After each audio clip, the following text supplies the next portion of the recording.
Oi, pessoal! Na nossa aula de hoje, vamos ver um pouquinho sobre o assunto transformações da matéria.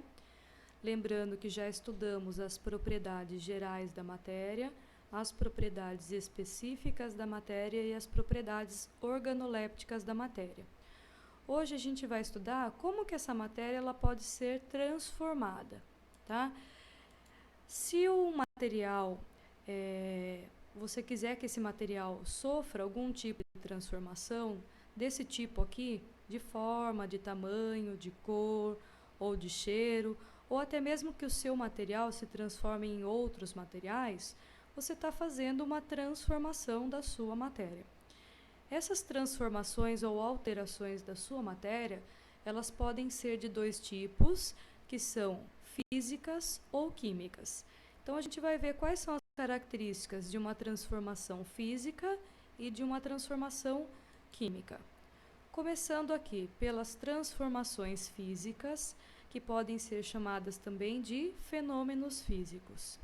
Muito importante aqui, pessoal, nesse tipo de transformação, não pode acontecer produção de novas substâncias. Você vai conseguir transformar uma substância sem produzir novas substâncias. Então, de maneira geral, você vai mudar a aparência da sua substância, do seu material, mas não vai mudar em nada a sua composição química. Temos aqui 3 exemplos. Quando rasgamos, cortamos ou amassamos um pedaço de papel, o que você está fazendo? Você está mudando a forma do papel. Você está alterando a forma do papel. Porém, o papel continua apresentando as mesmas características, ou seja, as mesmas propriedades específicas. Você não mudou a dureza do papel, nem a densidade, nem a solubilidade, nem a temperatura de fusão e nem a temperatura de ebulição quando você rasga, corta ou amassa um pedaço de papel, tá? No outro exemplo, quando quebramos um copo de vidro, sua forma, a forma do vidro, ela vai ser alterada. Porém, as características do vidro, de cada pedacinho do vidro, vai continuar as mesmas características. Você nem produziu uma nova substância e nem alterou a composição do vidro.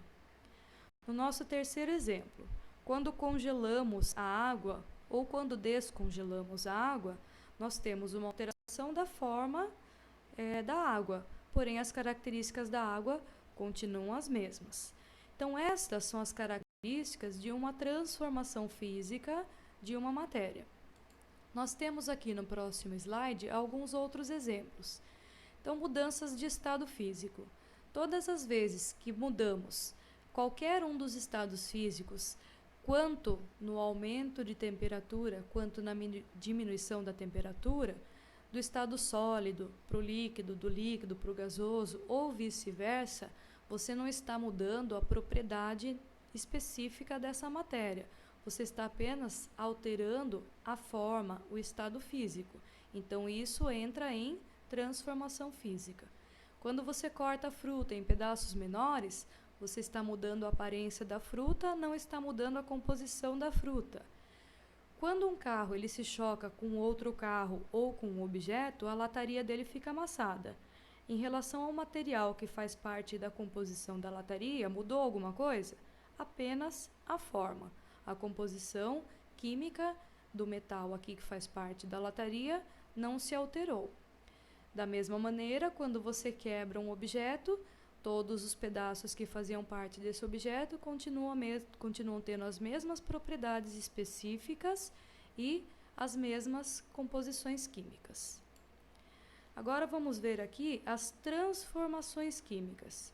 Então, quando você tem uma mudança nas substâncias que fazem parte desse material, produzindo novas substâncias, importante aqui, quando você tem uma transformação química, eu sempre tenho produção de novas substâncias. Existem algumas evidências que você pode observar que identificam que aconteceu uma transformação química, tá? Então, nós temos aqui 5 tipos de evidência. Pode ser que a sua transformação química tenha apresentado 1, 2, 3, 4 ou as 5 evidências. Quais são essas evidências? Ou seja, as provas de que uma transformação química ocorreu.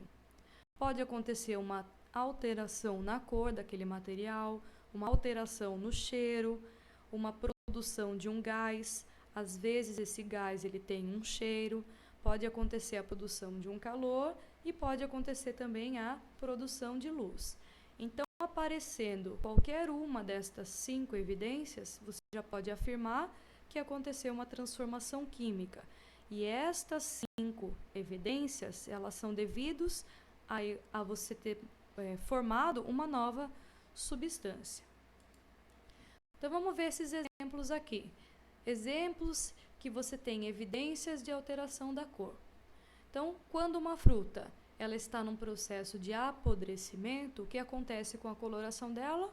Ela vai se alterando. Nesse outro exemplo, nós temos um prego enferrujado. Por que muda a cor do prego enferrujado?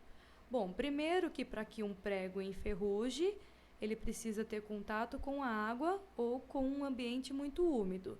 Então, o que acontece? O ferro, que faz parte da composição desse prego, ele reage com a água, formando a ferrugem. E essa ferrugem vai ser a nova substância que vai produzir a alteração da cor do nosso objeto aqui. No caso, um cabelo tingido também. Então, a tinta que você aplica no cabelo, ela realiza algumas reações químicas no seu cabelo, fazendo com que a cor do seu cabelo se altere, se modifique. Nós temos alteração no cheiro também, como evidência de uma transformação química, e esse cheiro pode ser tanto um cheiro desagradável quanto um cheiro agradável. Como, por exemplo, aqui de um cheiro desagradável seria a decomposição de um alimento. Como exemplo aqui de um cheiro agradável, quando você cozinha ou quando você assa um alimento. Então, nesse processo, você está produzindo uma nova substância e essa nova substância tem um novo cheiro, um cheiro agradável. Como produção de calor, às vezes você tem junto da produção de calor uma produção de luz, como é o caso do fogo, tá? Mas nem sempre os dois estão associados. Então, nós temos aqui como produção do calor, um material quando ele está pegando fogo, que é o nosso exemplo aqui, mas se você for colocar um termômetro numa matéria orgânica que está passando por um processo de decomposição, você vai ver que acontece um aumento da temperatura. Porque a reação química ela está produzindo um calor. Então, é uma evidência aqui da reação química. Produção de gás. Alguns gases eles podem ter cheiro. Tá? Nós temos aqui, por exemplo, o enxofre tem um cheiro característico de podre. Então, se um alimento ele está num processo de decomposição e você está sentindo aquele cheiro podre, você está sentindo o cheiro do enxofre. É o cheiro de um novo produto que foi produzido.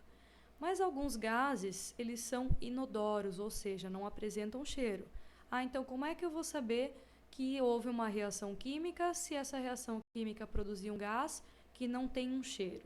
Você só vai saber se eu demonstrar para você qual é a reação química, como veremos aí num dos próximos slides, que seria o do processo de fotossíntese. Então, no processo de fotossíntese, a planta não produz o gás oxigênio, então eu tenho um novo produto e o gás oxigênio é um gás inodoro. Nós temos como exemplo aqui de produção de luz, além do fogo, a produção de luz que acontece no abdômen desse inseto aqui, do vagalume. Como que ele produz luz?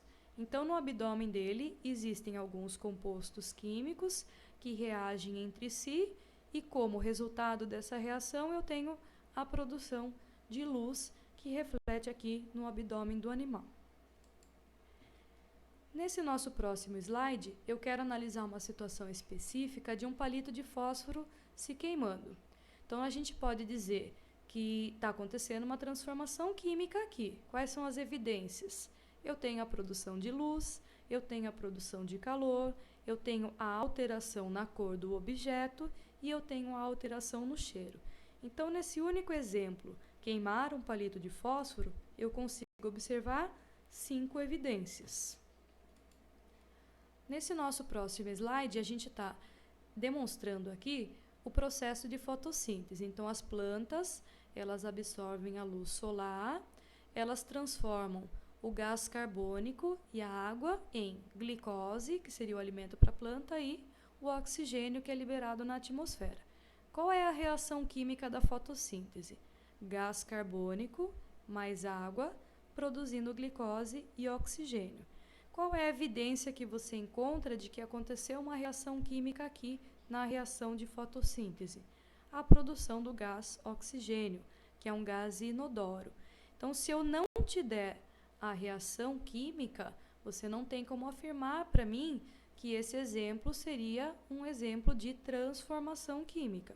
Nesse caso, pelo fato de eu ter duas substâncias diferentes produzindo novas substâncias diferentes, você já afirma que aconteceu uma transformação química. E qual é a evidência aqui? A produção de um gás, que é o gás oxigênio. Bom, ficamos por aqui e nos vemos na próxima aula.